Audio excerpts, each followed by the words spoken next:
I hope all of you were here last time. Is there anyone new here?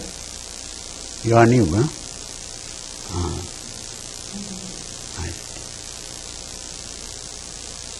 Okay.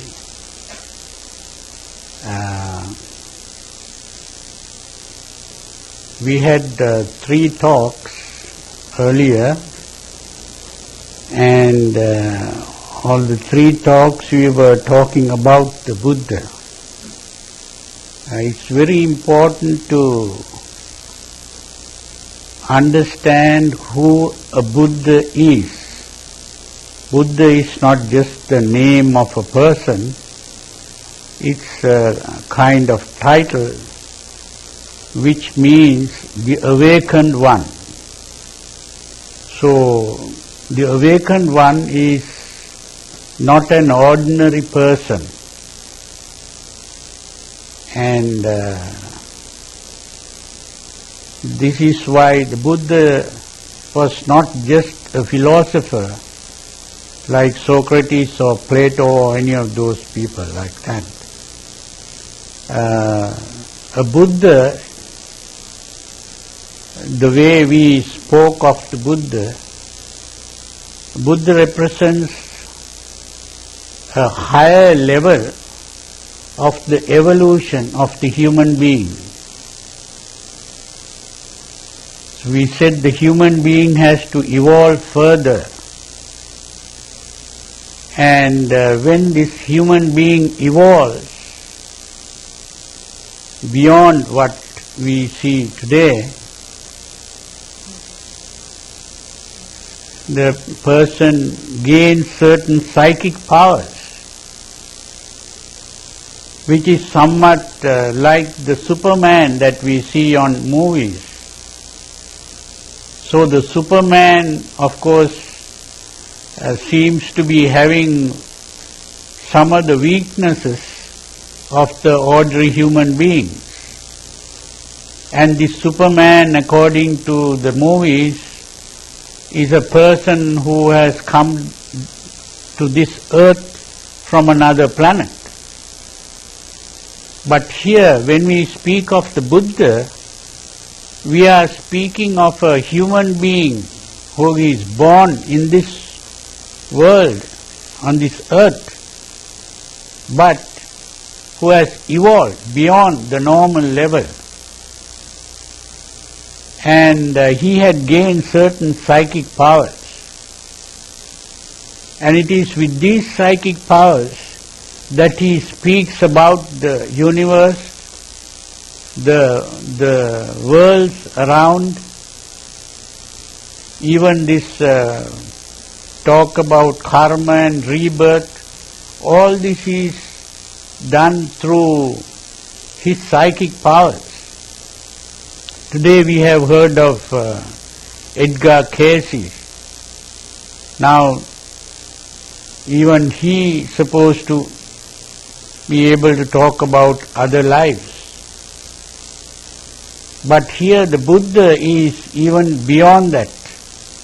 He has been able to travel in space, not through machines, but simply through psychic powers. He could vanish from here and appear in another place. That sort of thing. It's not just imaginary things. Where some people today speak, just sit and say, I went to such and such a country and now I am able to report what is there. But the body still remains here. But that's not the kind of thing that the Buddha did. He could vanish from here and appear in another place. Not only that,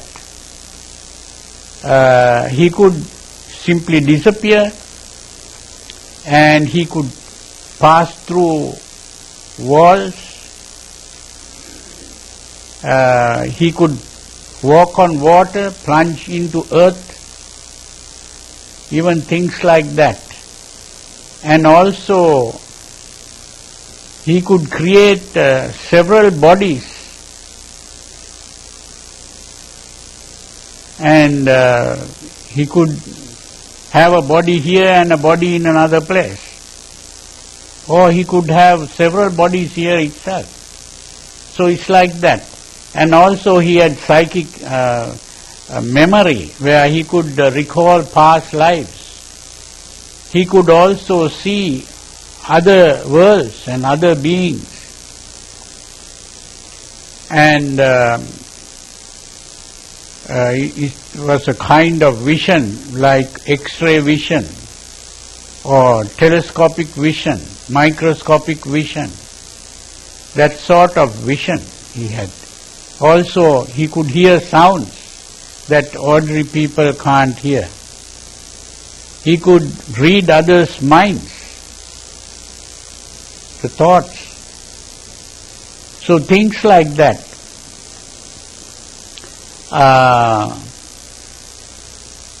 Of course, beyond that, during the time of the Buddha, there were other yogis who had powers like this. It was not only the Buddha, but he went beyond that in understanding and seeing directly how the mind works. And that was the main thing. It was a psychological or mental transformation. He became awakened from a dream. In other words, we are all dreaming. We are dreaming that we are existing. That we are existing in a world. The self existing in the world. This is what modern existential philosophers have been talking about. That problem that they were trying to solve, the Buddha solved that problem, the problem of existence. And he also, through this, became immortal. Now that immortality was not eternal life, because he saw that life and death are not opposites.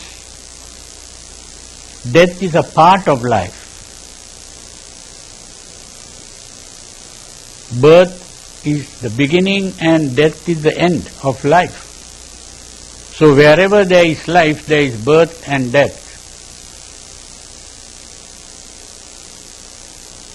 To speak of eternal life is unrealistic. But he found immortality not by seeking eternal life, but by freeing himself from the delusion of existence.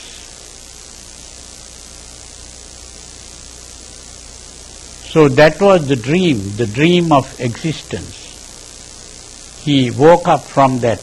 Now those things we'll be discussing later on, but I just mentioned to point out that the Buddha was not an ordinary person.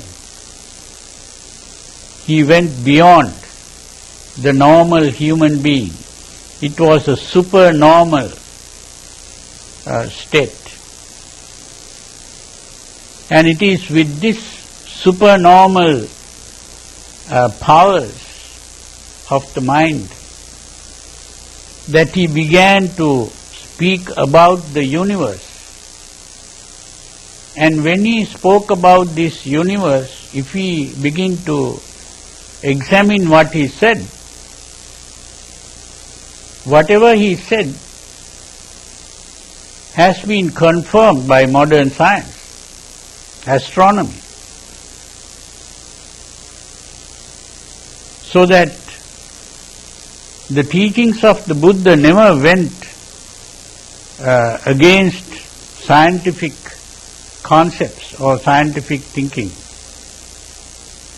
whereas most other religions are going against science.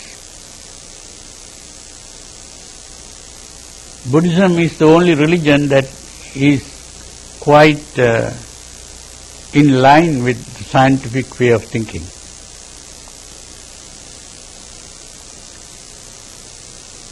So it's very important to understand that. So today we hope to discuss the subject of cosmology. So cosmology is the cosmos,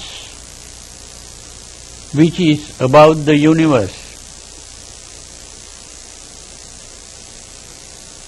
Now the Buddha didn't go to speak about the universe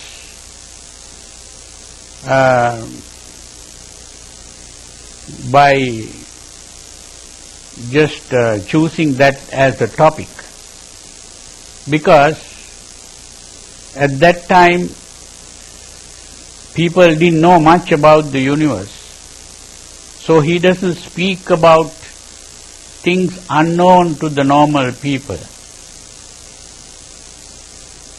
If he was here today, he could have spoken of many things, that because today people know certain things because of the discoveries of modern astronomy and modern science. But at that time people didn't know, but he had to use certain words familiar to the people so that people would accept what he said. Otherwise people would think he is just talking nonsense. So what happened was, the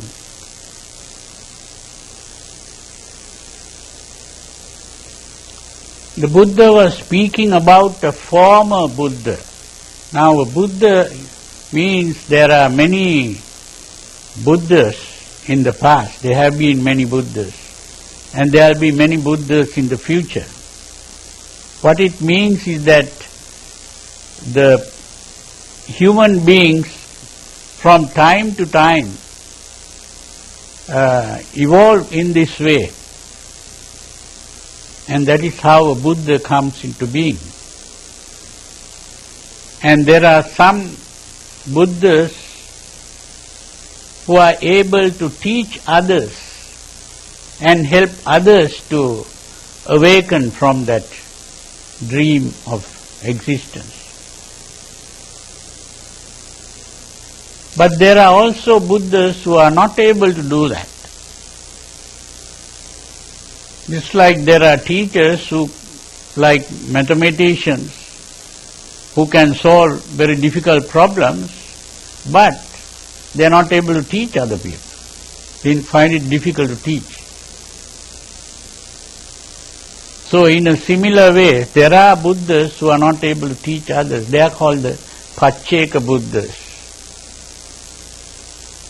or solitary Buddhas, because they don't have disciples.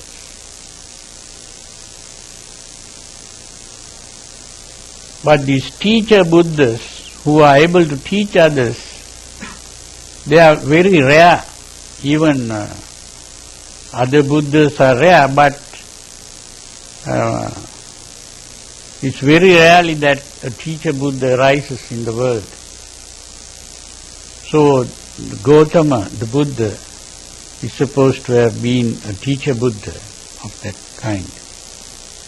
So he spoke about a former teacher Buddha,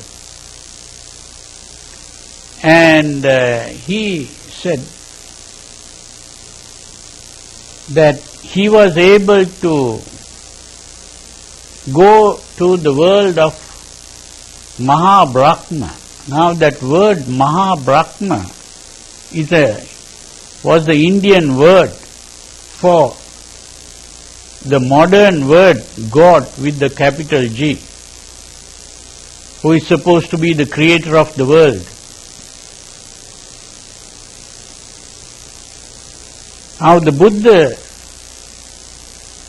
was not an atheist in the sense that he didn't deny that there was a person like that.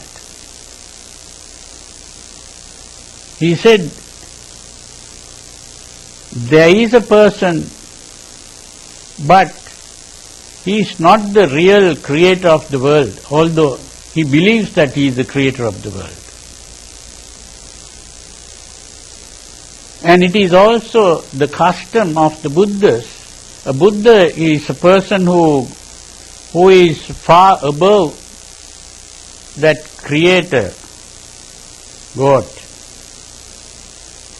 That he visits through his psychic powers, he could visit that world which could be called heaven, where this Mahabrahma lives. So he visits this world. And when he visited the world, this former Buddha,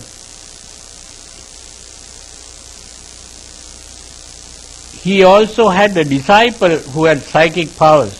He also visited with him.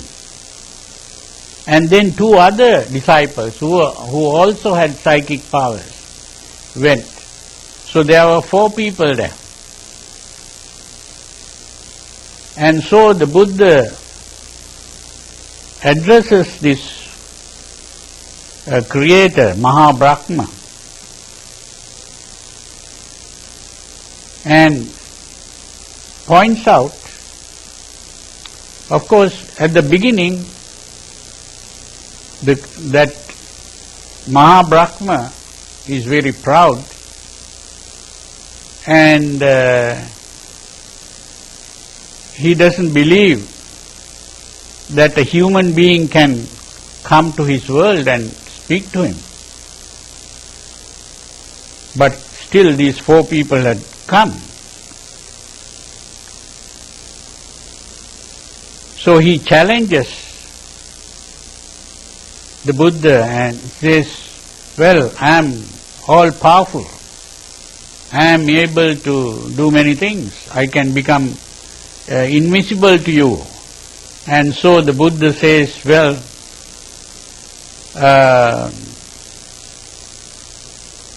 you can try to be invisible, but I will point to you. I will be able to see you.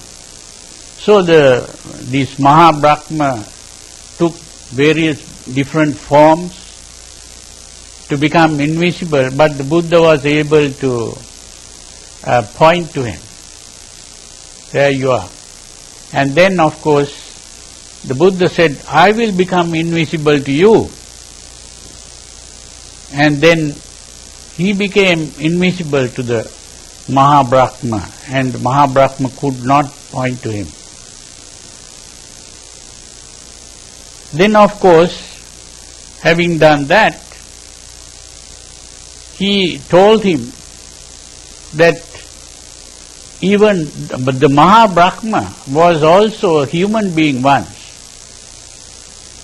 And because he had been purifying his mind, he has been born in this world as the Mahabrahma.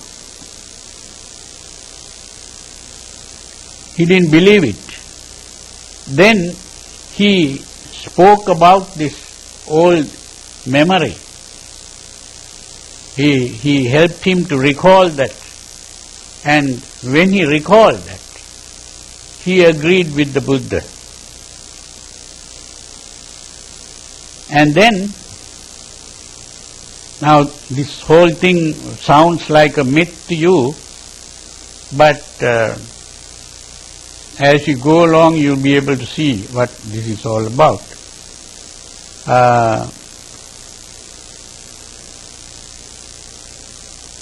So when the Mahabrahma realized that it was true that he had been living in a former life as a human being, and he is simply in this cycle of rebirths called samsara, traveling from life to life. So he is still within that cycle. And so after he was convinced, he of course he took refuge in the Buddha. And when that whole conversation was over, just to show the powers of the human mind which has evolved to that level, he asked the chief disciple with psychic powers to speak or recite a verse to be heard by the whole universe. And of course, after that they came back to earth, and the Buddha asked the disciples on earth whether they heard this sound, and they said, yes, we heard it. So that was the story related by the Buddha about this former Buddha. Then the disciple Ananda asked a question. This is in the sutras. And this question was, well, I like to know how far my teacher, the Buddha, Gautama,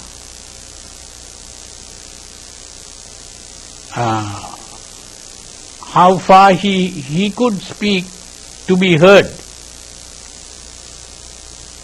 How far can he be heard? Then he says, well, the powers of a Buddha you cannot understand. It's very difficult for you to understand the powers of a Buddha, so don't ask me that question. But the disciple Ananda was not satisfied with that, so he asked again for the second time. And second time also he said, don't ask me that question, you can't understand that. But he asked the third time, please tell us, we'll try to understand as far as we can, just tell us in a simple way. Then the Buddha said, you have asked me this question for the third time, so I am going to tell you. But if you don't understand, don't ask me any further questions. And he said, those days people didn't know much about the universe as today. So he said, do you know that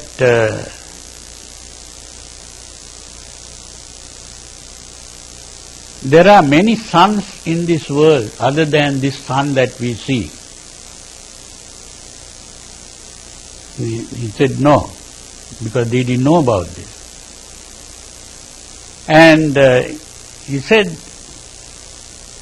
this sun also moves, and it keeps on moving within a certain limited space. There are many suns, thousands of suns. And that collection of suns is the first world unit or universal unit, he said. Now we can simply take it as a myth, or we can think in terms of modern astronomy.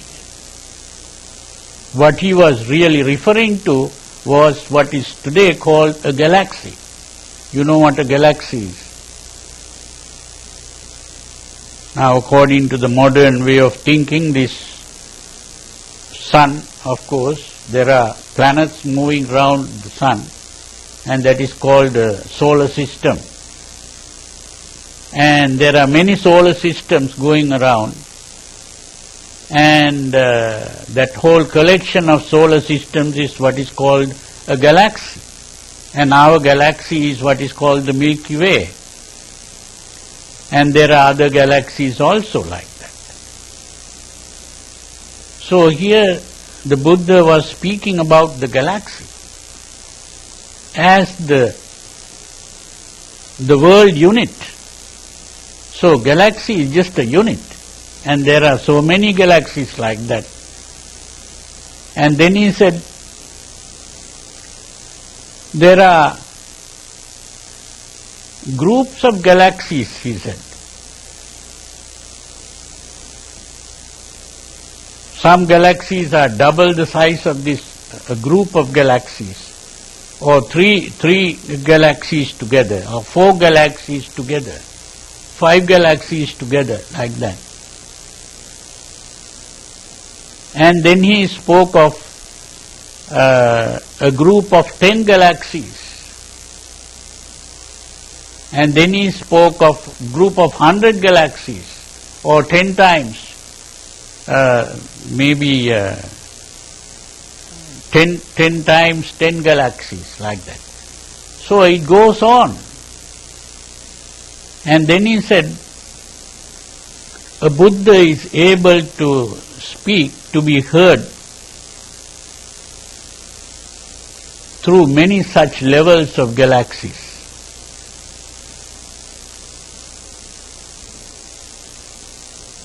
So this disciple Ananda, he was not satisfied with that. He wanted to ask a further question. He asked, how do you manage to do that? How do you send this sound? How do you send out this sound? Then he said, well, you won't be able to understand what I say, but because you asked this question, I will say it. I can send a ray of light or a beam of light, and through this beam of light I can send the sound. Now you see that explanation. Today modern scientists are able to speak about things like that. How they can send sounds like that. And today, of course, we also find wonderful things like radio and television and ways of sending electromagnetic waves. When we speak about light, it is an electromagnetic wave that we are sending. And when we hear of the modern physics, we hear of things like this, various things. If you have read books about the modern discoveries. So why I had to mention this is to point out that here we are not just talking about myths, we are talking about real scientific things, which is confirmed by modern science. Once the Buddha had two chief disciples, Sariputta and Moggallana. If you are familiar with those names, you'll know that Sariputta and Moggallana. Sariputta was the one who was advanced in understanding the Dhamma, the teachings, and who is also able to explain the Dhamma. Moggallana was advanced in psychic powers. So once these two disciples were staying at one place with other monks, and the Buddha had gone far away to another place. And one day, Moggallana, the disciple with psychic powers, comes to where Sariputta was. And Sariputta says, "Oh, your face looks very pleasant and very serene and happy. Did you meet the Buddha by any chance? Or did you speak to the Buddha?" He says, "Yes, I met the Buddha and spoke to the Buddha." Then he asked, "How did you meet the Buddha? Buddha lives far away now. Did the Buddha come to you through psychic power and speak to you? Or did you go to the Buddha through your psychic powers and meet him?" He says, "No, the Buddha didn't come to me. I did not go to the Buddha." "Then how did you speak?" "Well, the Buddha saw me and I saw the Buddha and we spoke. He heard what I said and I heard what he said." You see, it's something like modern telephone with picture also coming up. It's something like that. But all this is done through psychic powers. So we have several stories like that in the sutras. But all this is not just a myth, as some people think, because most of these modern religions are filled with mythology. But the teaching of the Buddha is not just myth in that way. Although there are wonderful things, like some people thought they were miracles. These are not seen as miracles. These are seen as all natural happenings based on psychic powers that human beings could develop. So this is, of course, done through meditation, that the human being can evolve to a certain level. So I had to say these things mainly because to point out that the Buddha knew certain things about the universe that ordinary people didn't know. So when the Buddha, there are other sutras also where the Buddha speaks about the universe in different ways. If you are interested, you could read some of these sutras in the now some sutra translations are available. What is called the Majjhima Nikaya, or the middle-length sayings, the long sutras, and I think there are about 4 books now available. When you read those sutras, you'll come across these things. And but the important thing that he spoke of was everything that he spoke of, he based on direct experience. So whatever he said was based on his experience, not just theories collected myths from other cultures or the Indian culture or anything like that. Everything that he spoke of was based on his own experience. So when he spoke about the worlds, he divided the worlds into three kinds. And this division was based on experience.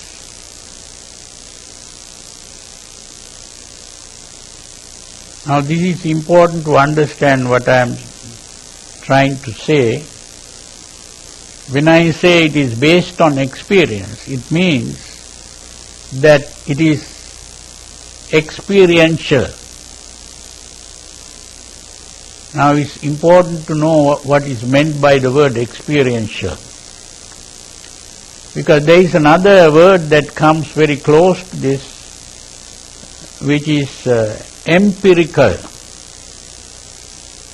Empirical also sounds similar to experiential, but they are not the same. They are not synonyms. Empirical means what is experienced through the senses. That means seeing, hearing, smelling, tasting, touching. These are things that we experience through the senses. Those are empirical things. Now when we speak of experiential, is something more than just sensory experience. It's not just sensory experience only. It is also experienced inside us. What we experience in the form of feelings, sensations, these are also experiential. The word experiential goes a little beyond empirical. So, you begin to understand this better as we go along. The important thing is that the division was a broad division into three kinds of existence, three kinds of experience. Sensual,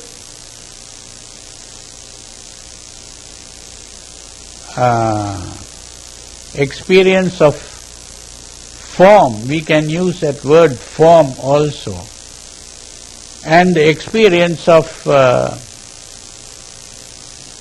no form.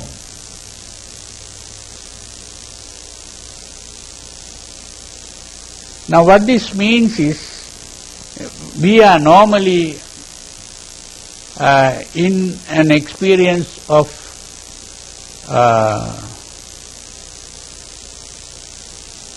a sensual experience, in the sense that we feel three kinds of sensations: pleasant, unpleasant, and neutral. A feeling of pleasure, pain, and a neutral feeling. That is what is called a sensual experience. The experience of form means simply when we look, we are able to see things. For example, we see maybe a statue of the Buddha, or you might see flowers, or you might see a wall here, you might see lights, whatever you see is the form. You are seeing a form, which is, you can call it a shape also. Whatever you see. So seeing is one thing, and feeling pleasure or pain is another thing. So you might be able to see things without feeling any pleasure or pain. But normally when we see things, we either feel something pleasant or unpleasant, or maybe a neutral feeling. But we can also experience something without any forms. Like if we think of empty space. Empty space, of course, there are no objects to be seen. There are no forms. We don't see even colors. Empty space.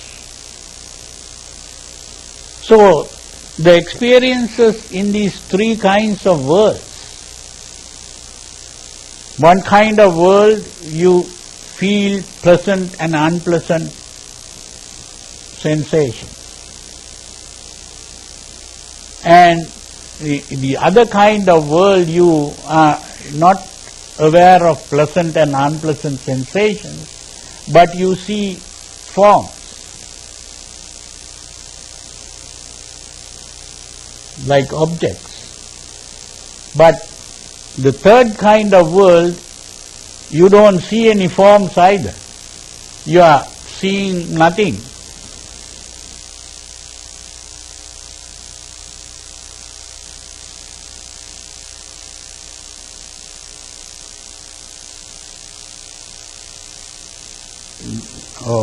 More detailed discussion of that, we'll first think of the kind of world with pleasant and unpleasant sensation. Again, that is also divided into three kinds.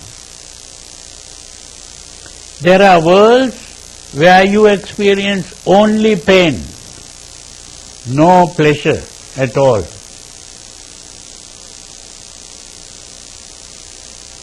These are called the nirayas. The nirayas are actually like the hells. What you call hells in English, or maybe purgatory. And these worlds, there is only the painful sensation. But there are changes in the degree of pain. Sometimes you get more pain, sometimes you get less pain. And the less pain, of course, is seen as pleasure at that point.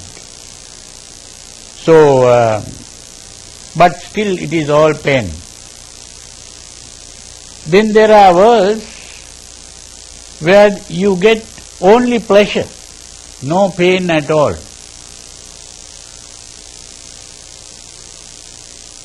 Pleasure worlds, only the pleasant sensation,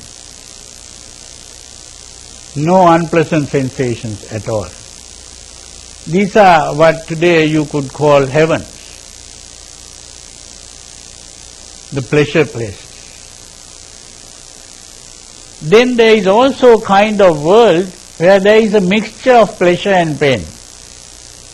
You get the pleasant sensation and you also get the unpleasant sensation. The human world is an example of one of the mixed worlds like this. Now when we think of the animal world, which is the animal experience, again, animals also have pleasure and pain.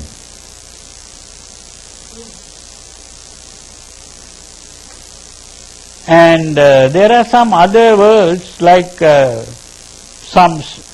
what today people called spirit world. Now in Buddhism we don't speak of spirits because we don't think in terms of matter and spirit. So, but those are worlds which are invisible to the human being. But those spirits can be here, but we are not able to see. And but those who develop these psychic powers are able to see the spirit. So these are called the Preta world. Today some books translate that as hungry ghosts and things like that. But that is also a kind of world where you get both pleasure and pain. But the degree of pain is more in those worlds than pleasure.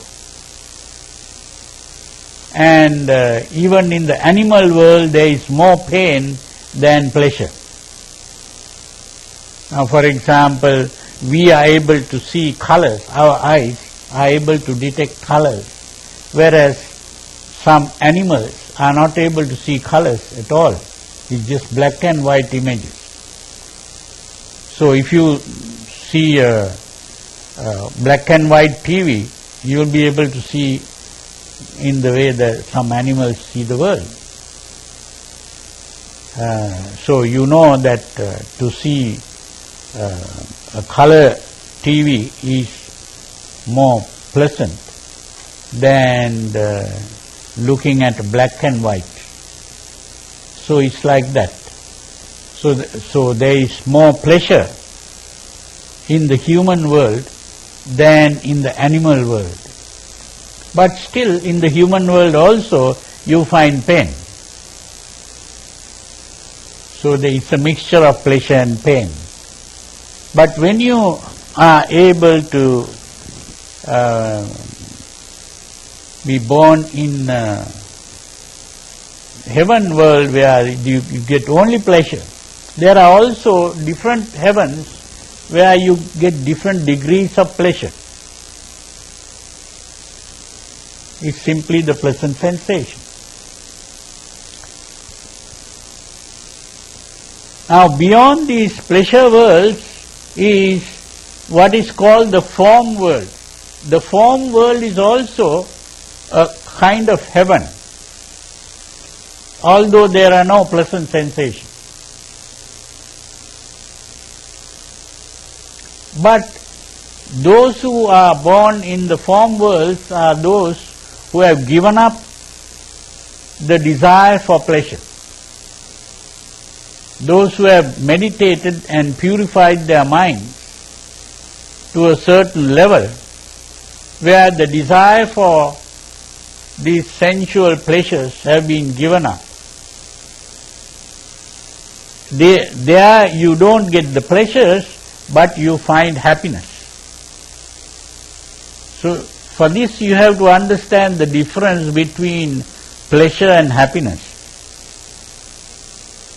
Pleasure is the stimulation of the senses, a sensation that you get. But happiness is a state of mind, a state free from worries, anxieties, and a calm, tranquil state of the mind. That is the happiness. So happiness is not the same thing as pleasure. So those who have been meditating and purifying their minds, you can come forward if you like. Those who have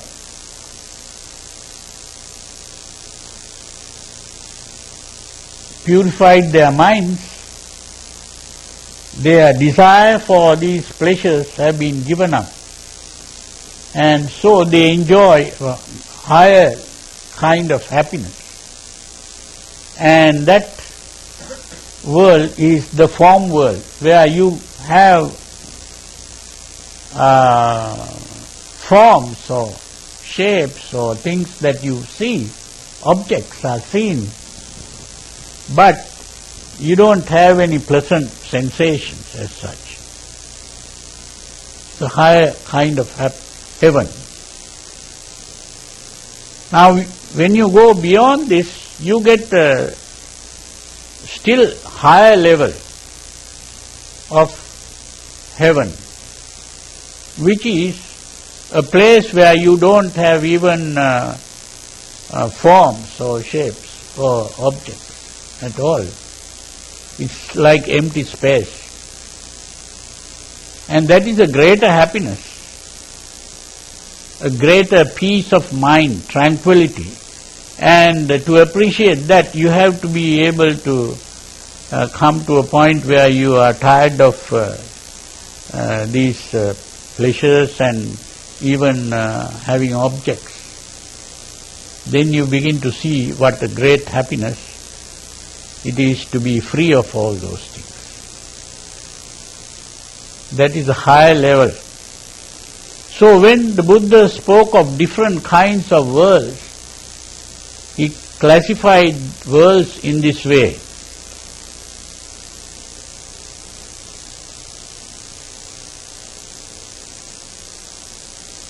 So,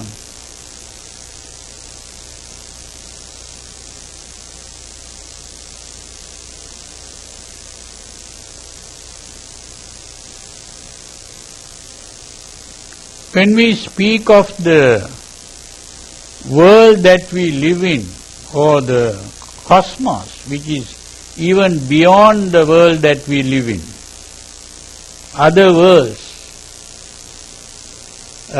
we are able to think of these various kinds of worlds. And of course,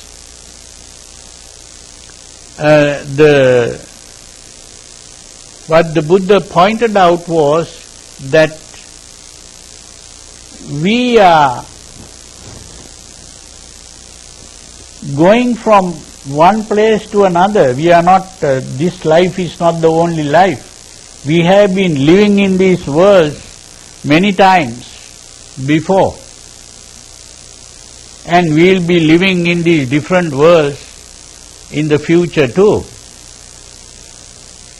But wherever we are born, now when I use the word born, it doesn't mean that it is coming out of a mother's womb.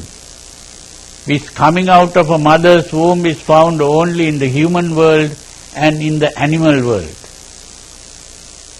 Birth can be just appearance, sudden appearance, like a flame coming. You strike a match and a flame appears, like that. So, a person is coming into being suddenly. But this happens due to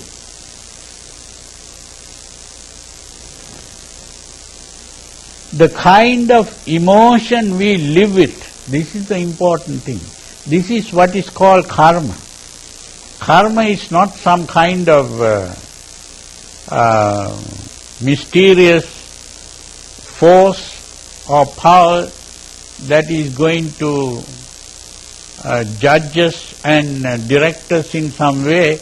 That's not what is happening.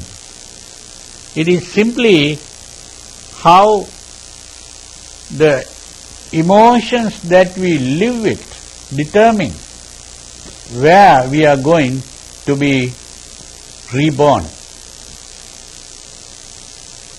If we live with good emotions, we'll be reborn in good places, like the pleasure worlds, or even the form worlds and the formless worlds. But if we live with bad emotions, then we'll be reborn as animals, or in the preta worlds, those spirit worlds where we call hungry ghosts, and also in the pain worlds, the nirayas, the hells.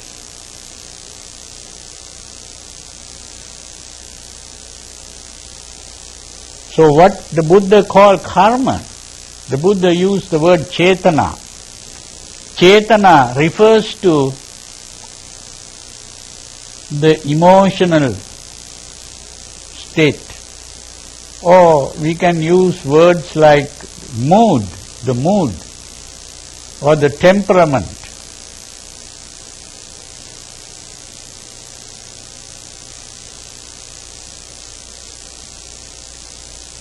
So, this is why the Buddha says we should always be aware of our moods and always try to be in a good mood. So what is called meditation is an effort to cultivate good moods. That's what it is. Because our moods change all the time. But if we learn to cultivate good moods, that can help us to be reborn in good places instead of the bad places. But ultimately that's not the ultimate aim of the practice of the teachings of the Buddha. But that is part of it. So when we speak about karma, that's what we are talking about. So it is according to the kind of mood that we live with. If we are all the time worried, if we are all the time angry, if we are all the time greedy for things, that is a bad mood that we are carrying.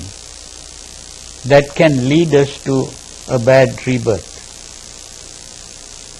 But if we are kind, compassionate, we are thinking of others, helping others, that kind of mood will take us to a good rebirth. That's the important thing to know. And so we have been talking for about 1 hour now. So I think I will end here for today. And you could ask questions. Good time to ask questions and we can discuss this. Or if you have any other ideas to come out with, you can do so. And next day we'll discuss further about this. Today we spoke about cosmology. And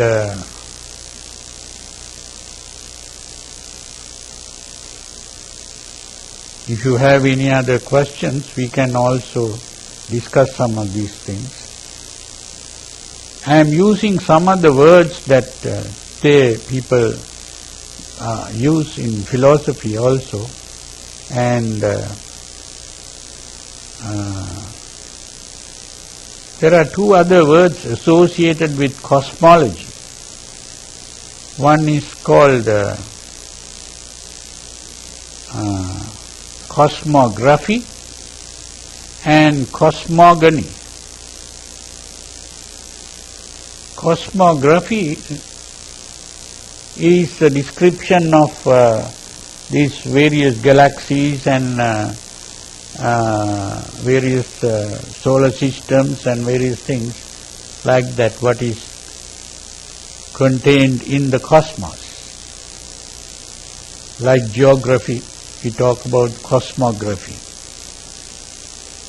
But when we talk about cosmogony, we are talking about the origin of the universe, how it originated. Like the creation story and or the Big Bang theory and various things like that, comes under cosmogony. So that also we can talk about a little later. So Do you have anything to say or ask? Anything that is not clear? Yeah. You mentioned that if you die and you have bad emotions, that you can go into a lesser world or maybe even a hell. Most people die usually with bad emotions. They're in pain, or they have regret, or wish they could live longer, or wish they could live longer. So, what happens to most of the people? Do most people usually end up in a bad place, or do they end up... That's a very good question. Once the Buddha, addressing the disciples, the monks, he took some sand into his nails and asked, which is greater, the sand in my nails or the sand on this earth? He said, the sand in your nails is very little compared to what you find on the earth. And he said, the number of human beings who die and are reborn in the bad places is like the sand on this earth here. And those who are reborn in good places is like the sand in my nail. So you can find out, think. Because the great majority of people, they are cultivating bad moods all the time.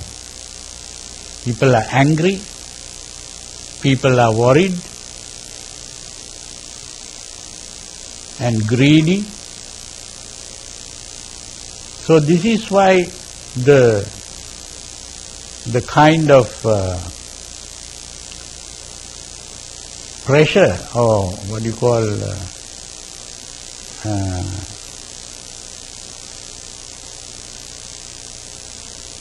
the great need to practice the teachings of the Buddha.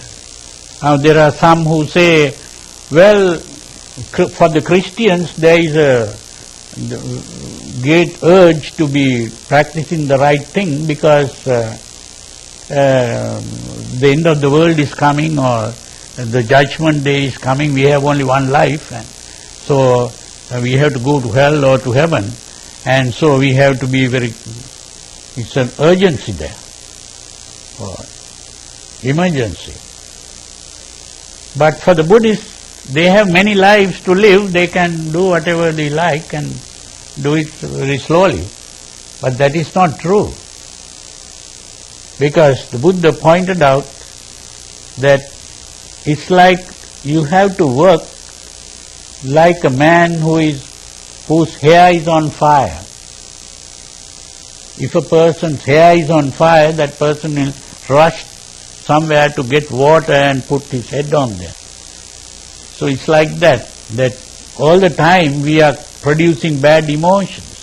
So it is very easy to cultivate bad emotions. It is very difficult to cultivate the good emotions.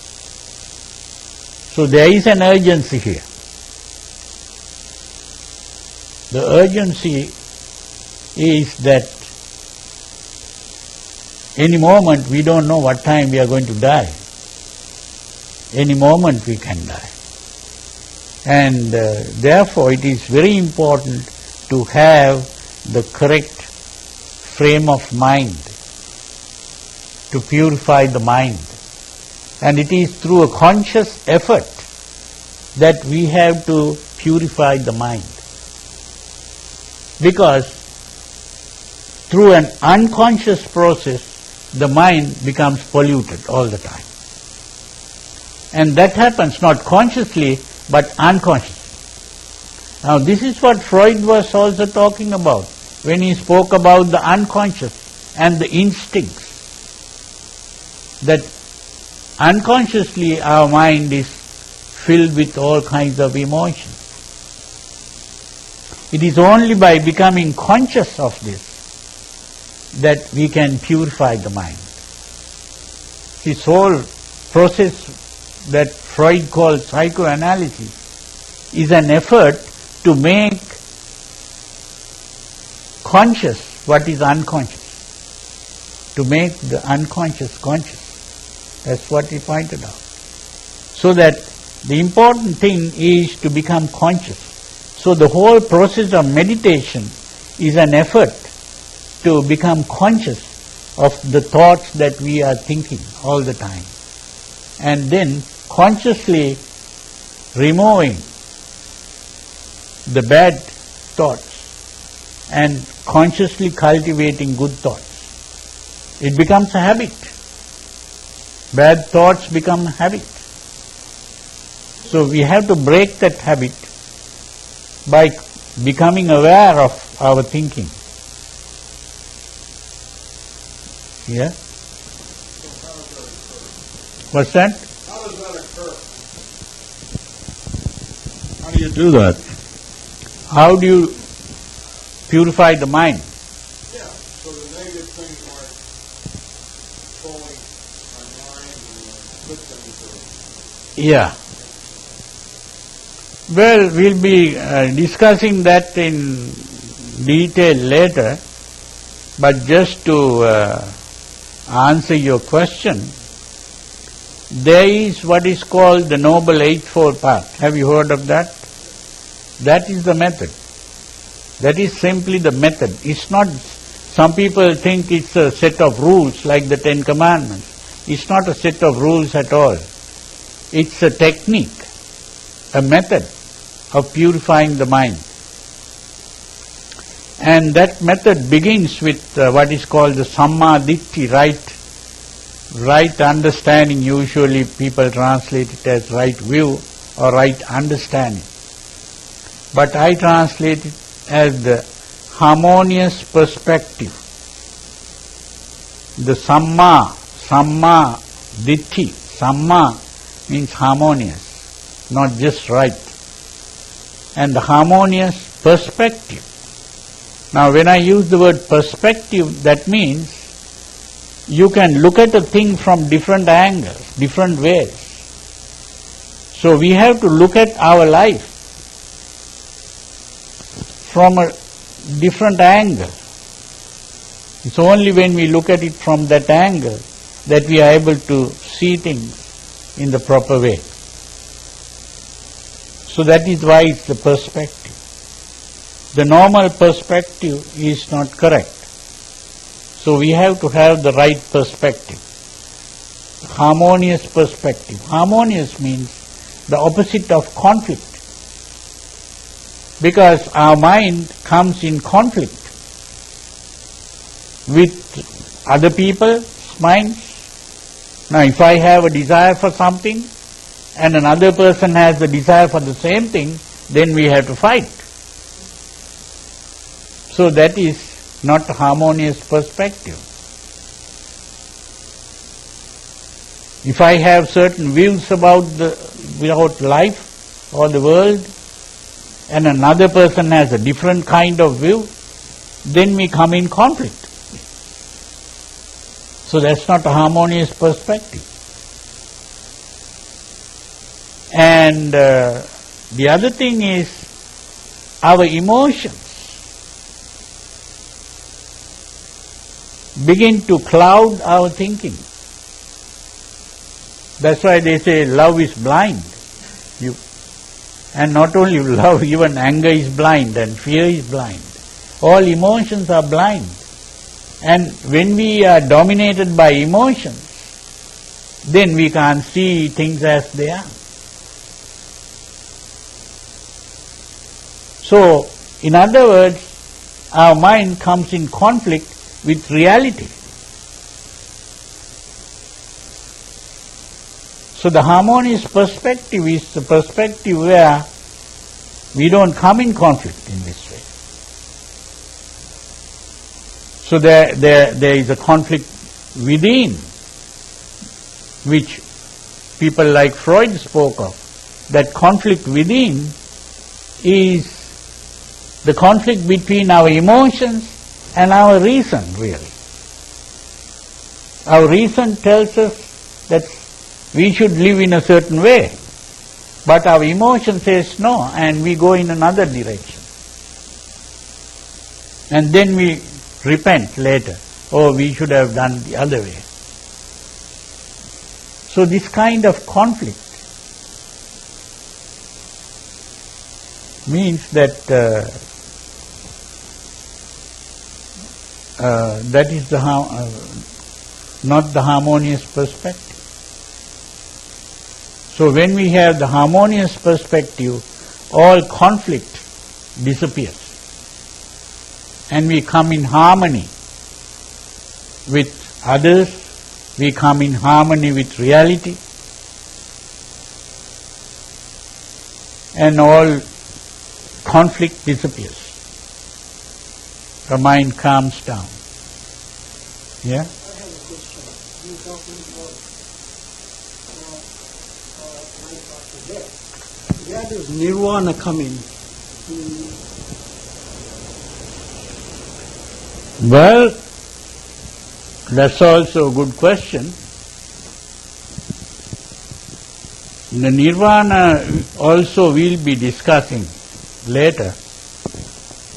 But nirvana simply means, in a very short, nirvana. Nir means it's a negative prefix like non. Vana means movement. So, non-movement. What is non-movement? It is stillness.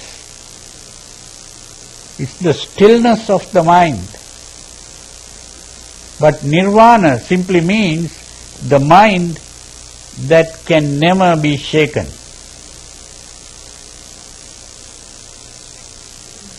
So in other words, the mind that is free of all these emotional excitements, is free of emotional excitements, the tranquil state of the mind. I call it the imperturbability of mind.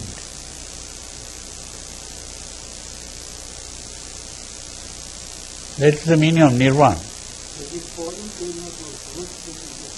What's that? You're talking of emptiness. Does that fall into nirvana form? Emptiness? Yes. Did I use that word, emptiness? You said there was nothing. Oh, no, that's another kind of world. That is not nirvana. No. Nirvana is not a world that you can go into like heaven. Nirvana is not going anywhere. Nirvana is the stopping of all movement. So mind stops all movement.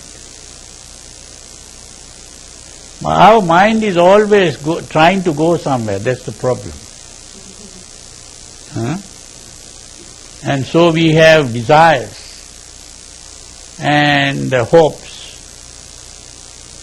And so this is what is creating all the problems.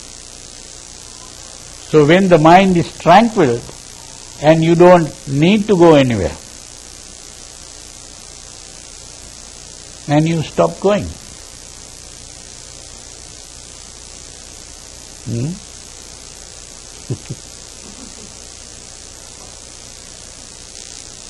Yeah?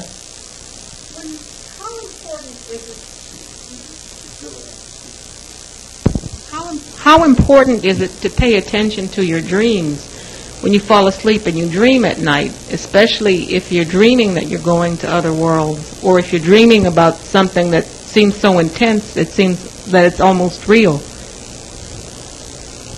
Well, it's a good question. The thing is that dreams was a thing that Sigmund Freud used in his psychoanalysis, because a dream is an unconscious process. So his effort was to understand the unconscious. And analyzing dreams was helpful for him to understand the unconscious. But we are not really trying to understand the unconscious in Buddhism. We are trying to become conscious. Right? Because everything is happening unconsciously. All the evil, all the bad emotions, all that is coming unconsciously. So it's only by becoming conscious that we become free of the unconscious.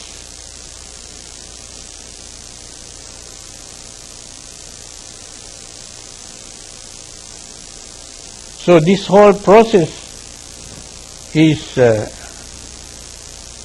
achieved by really following the Noble Eightfold Path, which begins with this harmonious perspective. That's why this harmonious perspective is really to understand the problem. Without understanding the problem, you cannot solve the problem. So once you have understood the problem, then you can begin to solve the problem. But here the Buddha laid down the problem in the form of the Four Noble Truths. Dukkha, the suffering, the unhappiness, the cause of the suffering, the ending of the suffering, and the way to end the suffering. So the way to end the suffering is the Noble Eightfold Path. So this is why it's important to understand this first. When you have understood the problem, then you can find out how to solve it.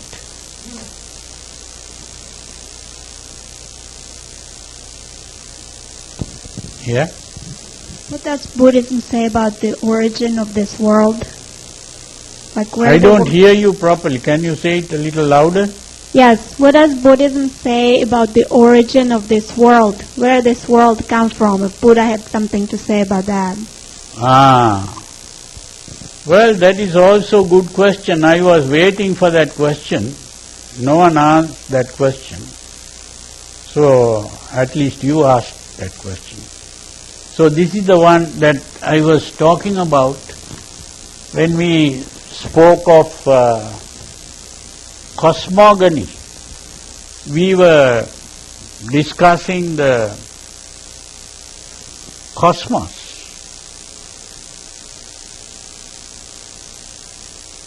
The Buddha spoke of the origin in two ways. But today people who write books, they have never understood this. So they say the Buddha never answered this question, or that the Buddha was silent on this question. That is not true. It was this question that the Buddha really tried to explain to people. The beginning. It's very important. But the important thing is, that beginning is very different from the way you hear of the beginning in the Bible, the story of Genesis. But this beginning, one important point we have to understand. Now everyone says that everything must have a beginning. And it is on that assumption that people ask for the beginning.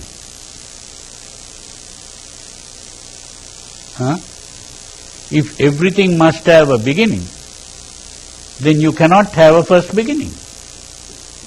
Because the first beginning also must have a beginning.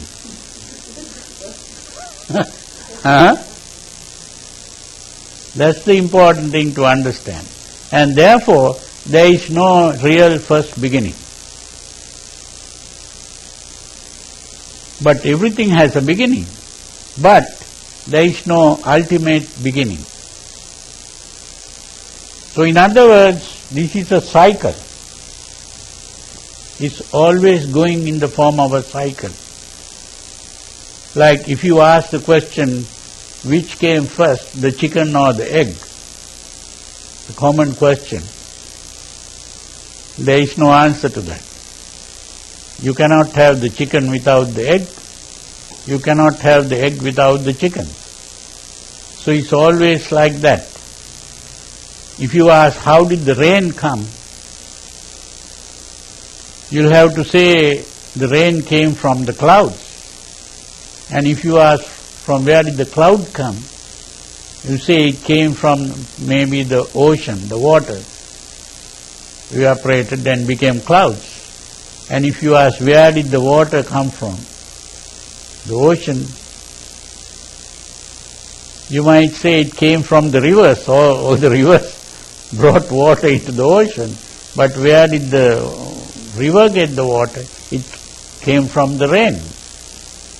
So it goes back again. So everything happens like that. So in a similar way, today people, when they speak about the cosmos, now they have discovered that when they started looking at the sky with the telescope, they began to see that the stars are gradually separating very slowly.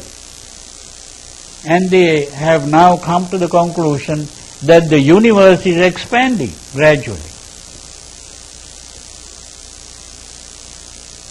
And now they are beginning to say that there was ultimately, at the first beginning, there was just nothing, and gradually a small explosion took place, which is called the Big Bang. And now gradually it's expanding like that. And they don't know what's going to happen after that. So there are various theories about this. But they don't know what happened before the Big Bang. And they don't know what is going to happen after it started expanding. But the Buddha spoke about this. That's the important thing. He pointed out that the universe keeps on expanding like that and ultimately comes to a stop, because there is a maximum limit to that, and it stops, stays there for a while, and then it begins to contract again. And it contracts, and then it completely comes to a small dot and then disappears. And there will be a time when the universe is absent. But then again it begins to start. Again it starts and the explosion takes place, and again it begins to expand, and so it continues in the form of a cycle. That whole cycle is what is called a kalpa. There is a word used, kalpa. The expansion is called the vivatta kalpa, and the contraction is called samvatta kalpa. In other words, that whole cycle is divided into 4 parts. The expansion part,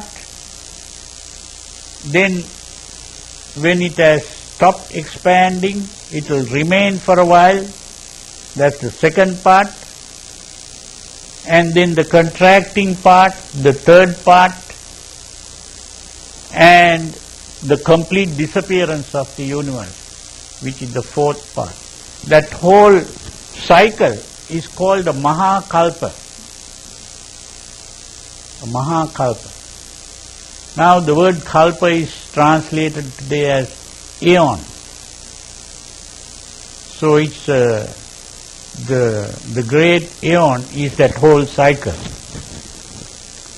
And each of the 4 parts is called Asankhya Kalpa. Asankhya means countless.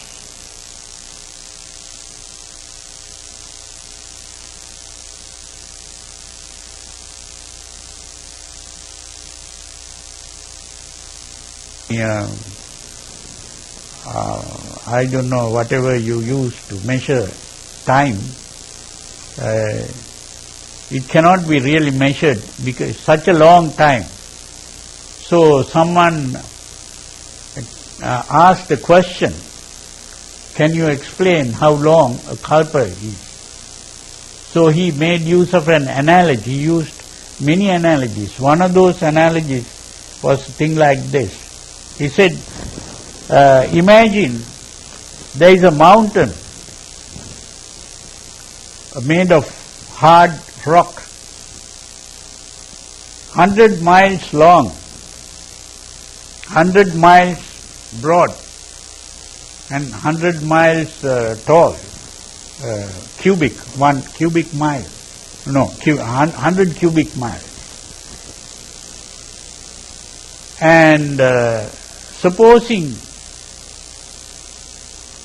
a person comes with a very soft cloth once in 100 years and comes and wipes the rock with this very soft cloth. Once in every 100 years a person comes and does this.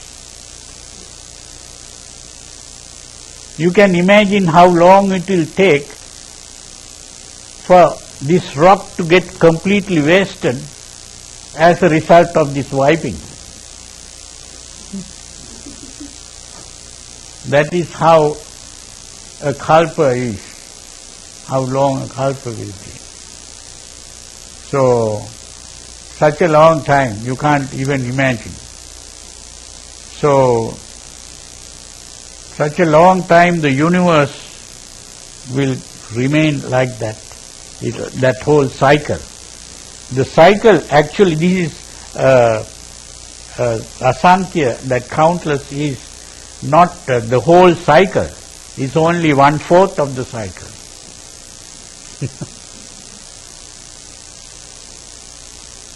So this is one explanation of the beginning of the world, which is not ultimate beginning at all. There is no ultimate beginning. And the other thing that the Buddha pointed out was,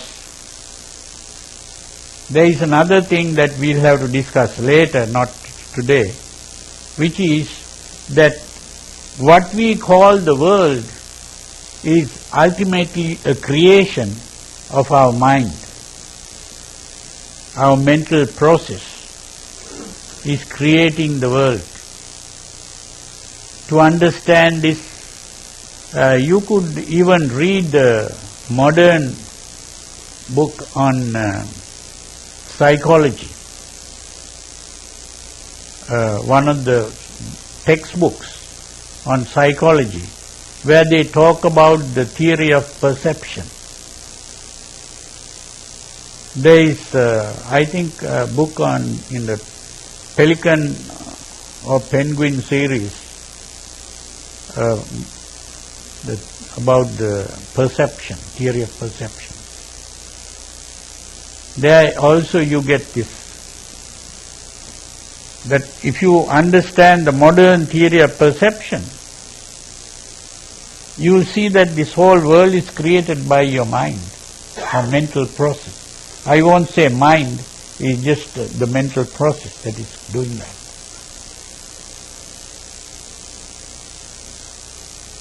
And so the whole purpose of the practice of the teaching of the Buddha is to understand that. There is a verse in the sutras, you get that verse, where after the Buddha's awakening, or when he became a Buddha, he's supposed to have recited the verse, but in this verse the Buddha says, Aneka jati sansarang sandavissang anibbisang gahakarakang gavesanto dukkha jati punapuna. What it means is, I have been traveling in this samsara, which is the cycle of rebirth, for a long time, many lives. I have been going in search of the Creator, but I never met Him. I didn't meet Him. And it is very unpleasant to be reborn many times, time and again. And then he says, the second verse he says, now I have seen you, Creator. You will never create again. Your whole structure has been destroyed, and all the supports have been broken down. And then he says, Visankara gatan chittam. The mind has stopped creating. The urge, the emotional urge that is responsible for this has been brought to an end. In other words, the Creator is your own mental process. That is the Creator. There is no other Creator creating the world. And the purpose is to stop this process of creation.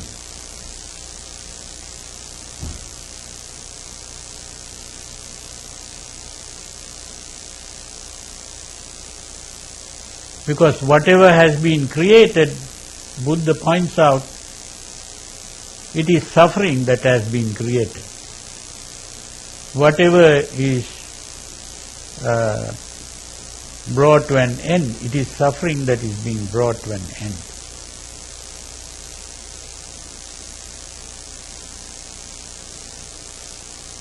So the Creator cannot be a God. How can a God be creating suffering for people?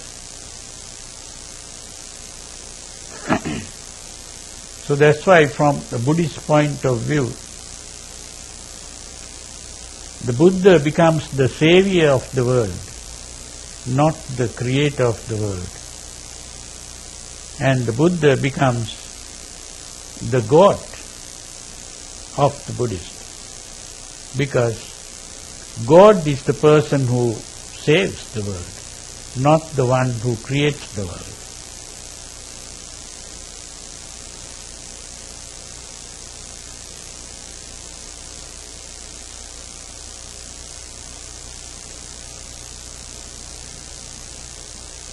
So, that's it. Do you have any? I have one more question. Which would be more important? The deeds that one has done in the past, or the current emotions and thoughts that one has now? Which would carry the most weight? What is most important is the thoughts that you have now.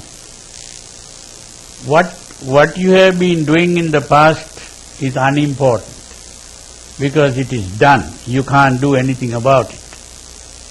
And if there are any consequences of that, you have to suffer the consequences. But still,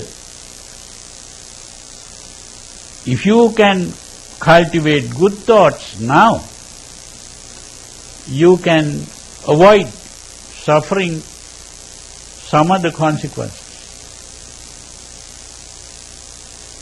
That's what it is. So if you, let's say, had,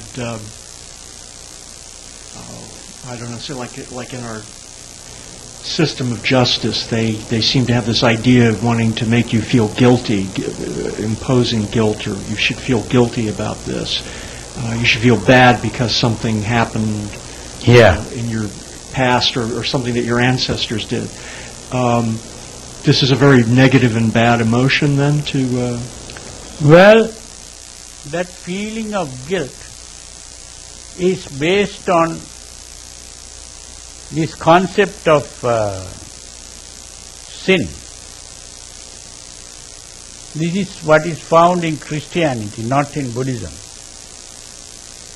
You see, the concept of sin is something that is very important in Christianity, that the human being is seen as a sinner. And the human being can never come out of this sin, really. It can be done only by God, by forgiveness. God can forgive the sin.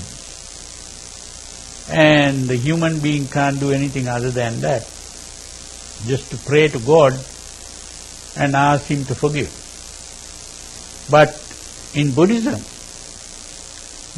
is not based on the idea of punishment and reward. This is very important. Some people, when they write books on Buddhism, they use the word karma to say that karma is a law of punishment and reward. That's not true. There is no punishment and reward in karma. Now, if you drive in the wrong way, you can meet with an accident. But that accident is not a punishment. But if the police catches you, of course, then it can become a punishment. It is done by a judge. But meeting an accident is not a punishment. It is a consequence of bad driving. So it's the same thing, that karma is a thing like that. Karma is not a punishment. But if you cultivate bad karma, which is bad emotion, then of course you'll have bad consequences. It has nothing to do with punishment. And because it has nothing to do with punishment, you don't have to feel guilty. It's only if it is punishment, you can think about guilt. So there is nothing to feel guilty about karma. It's simply to be aware of the bad consequences and to guard yourself against wrong driving.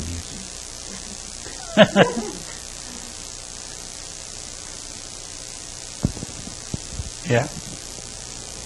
When you were talking about worlds, what is this world that we're living in? Is this the world of pain, pleasure? I told you this is a mixed world. It's a mixed world. Mixed world of pleasure and pain.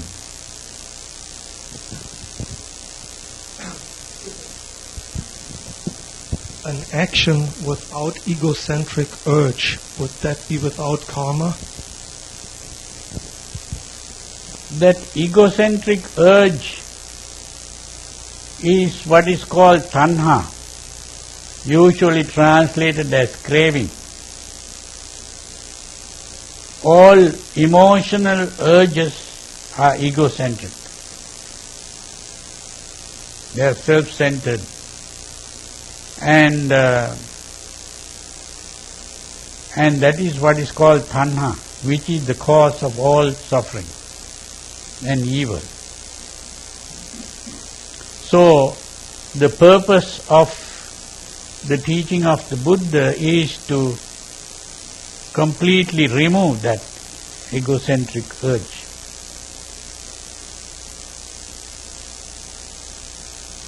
But another point there, you see, that this egocentric urge is a thing that is necessary for the preservation of life. That the whole theory of evolution is based on a struggle for existence and the survival of the fittest. Now that struggle for existence is this egocentric urge. So this is why at the beginning I said that this whole process of evolution itself is creating the problem, which is an effort to survive, which is to become permanent in an impermanent world. So the whole process of life is an effort to become permanent in an impermanent world. And that is never achieved. It's a failure. Because every individual who is born has to die. So you can never become permanent. So what we have is only an effort to be permanent. And this urge to be permanent, the urge to survive. But every time it's a failure. Every individual has to die. What survives is simply what is called the species. It is the generation. But what is the purpose of the generation continuing? The continuation of a generation is the continuation of suffering.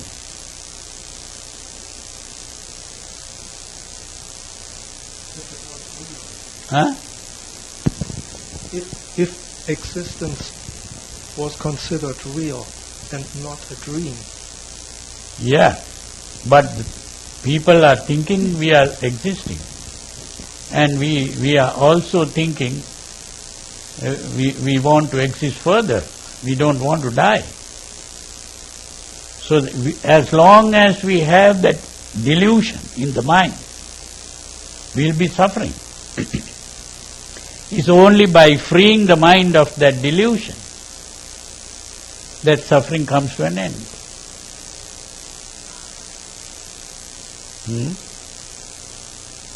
That's the problem.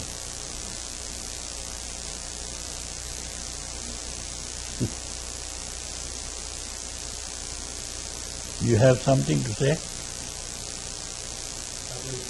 Yeah? Sadhu. Sadhu. Sadhu.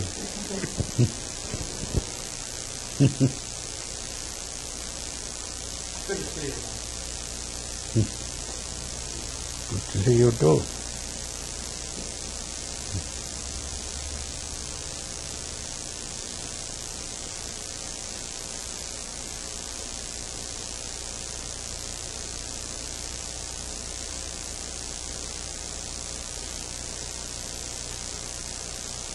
Any more questions?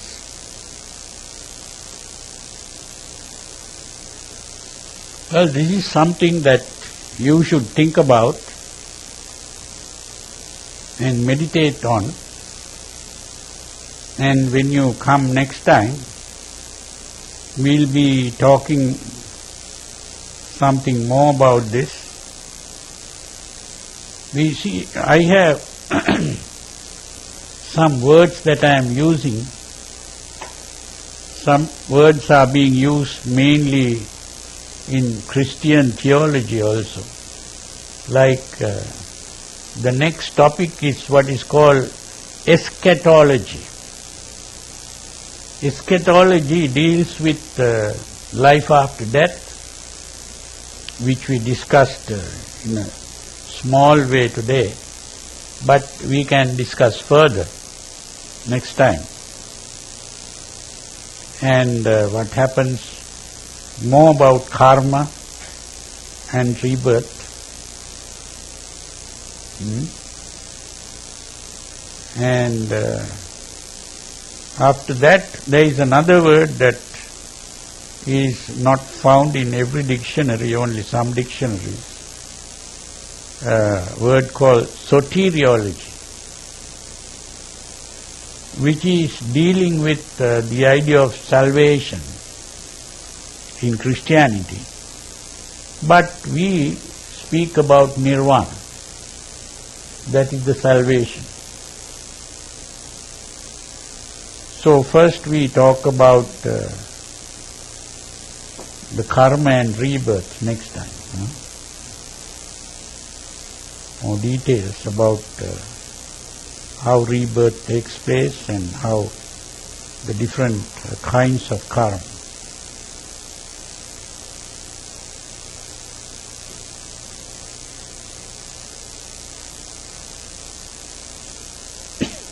So you have any more questions? No more questions. That's good. That means you have understood.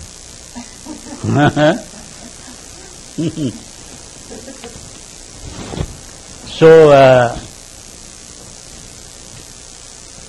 I'll chant a blessing to bless you and bring you good health and happiness.